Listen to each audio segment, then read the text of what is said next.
Un nouveau rapport du Bureau interne de supervision du département de la sécurité intérieure des États-Unis dépeint la situation dans les centres de détention frontaliers comme une crise aiguë et s'aggravant.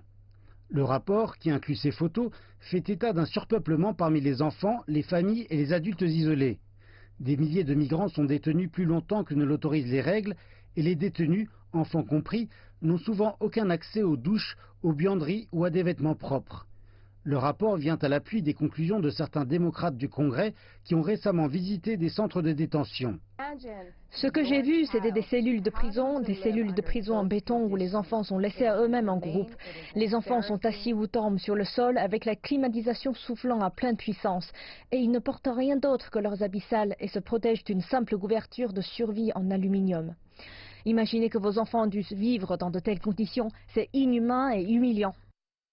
L'agence Associated Press rapporte que cette fille d'Amérique centrale de 12 ans a été détenue avec sa petite sœur de 6 ans pendant 12 jours. L'agence a caché son identité pour ne pas compromettre sa demande d'immigration.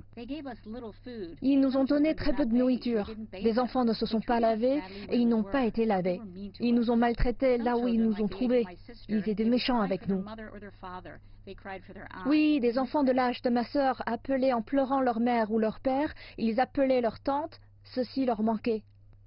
Le rapport conclut que les conditions dans ces centres posent des risques immédiats aux détenus et au personnel. Le département de la sécurité intérieure des États-Unis, qui supervise les agences américaines d'immigration, reconnaît que le système n'est pas équipé pour accueillir ce grand nombre de migrants, comprenant des familles en provenance d'Amérique centrale. Le département de la sécurité intérieure des États-Unis souhaite que le Congrès change les lois américaines sur l'immigration et a appelé à davantage de financement. Les conditions dans ces centres de détention sont si mauvaises qu'un haut responsable a qualifié la situation de bombe à retardement.